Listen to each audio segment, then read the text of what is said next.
Bonjour à tous et bienvenue sur ZUS pour un nouvel épisode. Aujourd'hui, on reçoit Jean-Sylvain Capiali de la société Airzone.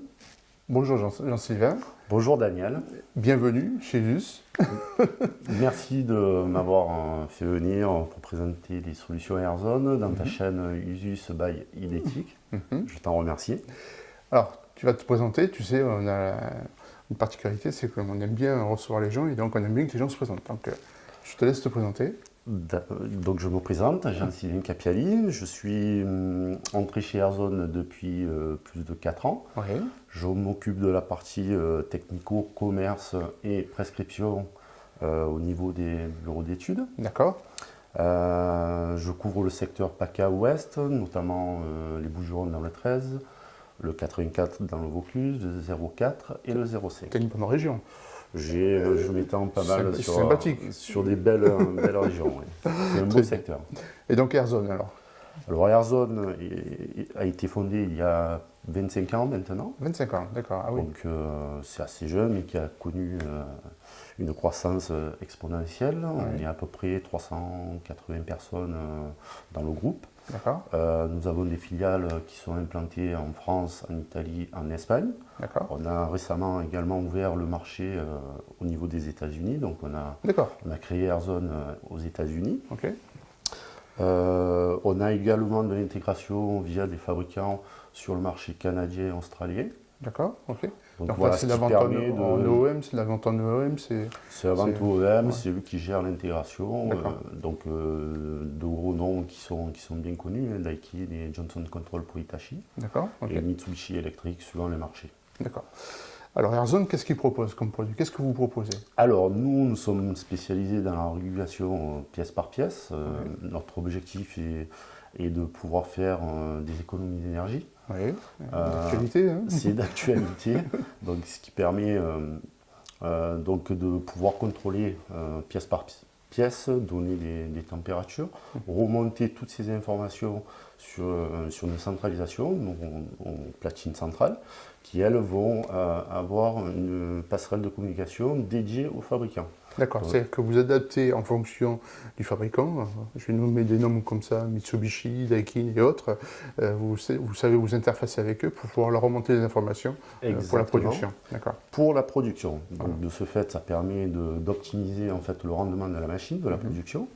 On va opérer sur les vitesses de ventilation, on va opérer sur la charge thermique qu'on doit envoyer sur la batterie d'échange. Bon, c'est un petit peu technique, mais pour rester simple, on va adapter la puissance thermique en fonction des besoins de l'utilisateur. D'accord. Okay.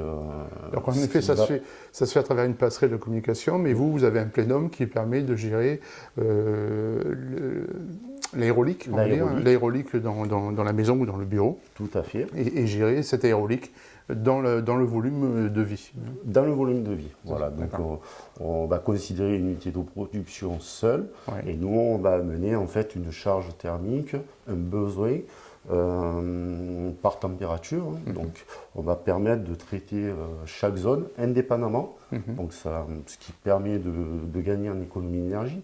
Ça permet par une machine qui est non régulée par zone de gagner 53% d'économie d'énergie. D'accord. En plus du travail que fait l'unité de production en inverter. D'accord, très bien. Pas négligeable. Bien sûr. Et donc, le côté smart de votre solution, c'est quoi? Vous êtes communicant avec quoi? Avec alors, qui? on est communicant, alors nativement, on vient faire l'interface entre le monde des fabricants, HVAC, notamment les fabricants d'étanches directs, DRV, d'eau glacée également. On intervient sur des ventilos-convecteurs à eau, en 3 vitesses 0,10 volts. Et nous faisons l'interface avec le monde GTB, c'est-à-dire GTB, GTC, très bien. Et des protocoles qu'on peut intégrer avec différentes manières.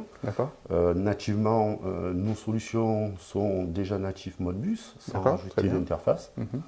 Ensuite, on a les protocoles les plus répandus, notamment le KNX, où on apporte une solution de modules déjà pré-programmés, configurés, à remonter tous les objets pour l'intégrateur. D'accord, très bien. Ensuite, on a d'autres passerelles de type BACnet, Lutron, qui sont d'autres protocoles qu'on adapte sur les bâtiments. Lutron, c'est rare sur le marché. des passerelles C'est assez Lutron. rare, Ouais, c'est ouais. assez rare. Ça D'accord. fait depuis quelques années que la passerelle Lutron existe. Très bien.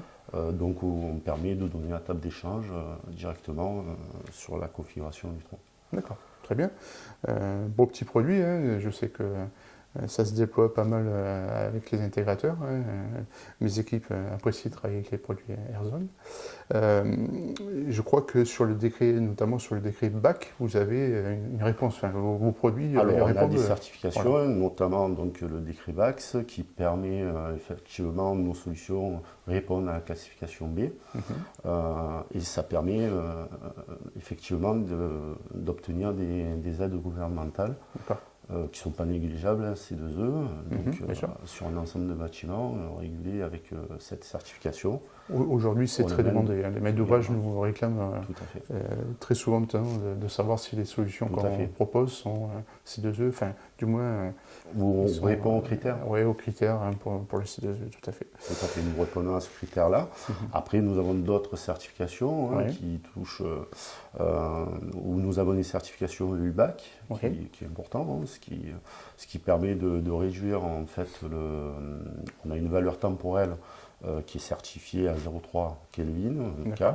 Donc c'est une valeur temporelle pour la précision de nos thermostats et de notre système de régulation, ce qui permet de réduire justement cette consommation d'énergie primaire, mis bout à bout, si on n'a pas de régulation ou de certification, à une valeur de 1,8. Donc on passe de valeur dans le calcul bilan énergétique qui est considérable, hein, passer de 1,8 à 0,3, ce qui fait économiser un gain énorme sur l'ensemble de la consommation du bâtiment. Très bien.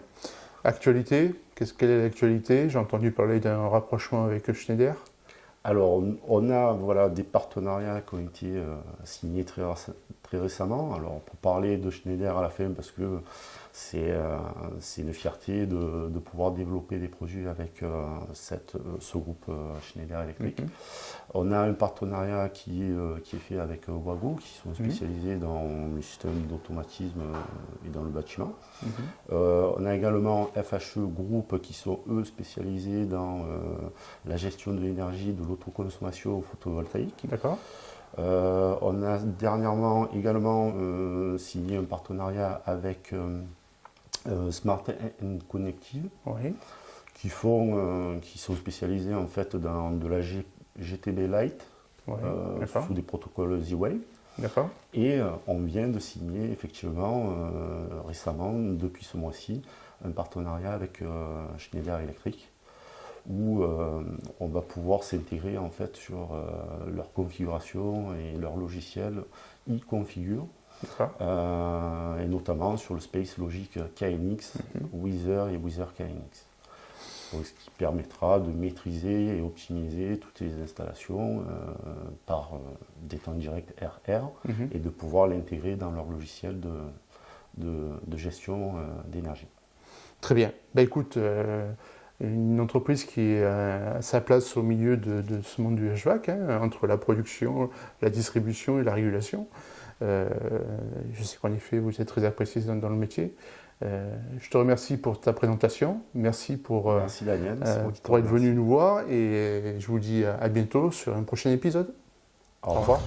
Si vous avez aimé cette vidéo, n'hésitez pas à vous abonner, à activer la cloche, à faire des commentaires et à partager afin qu'on puisse s'améliorer. Merci, à très bientôt.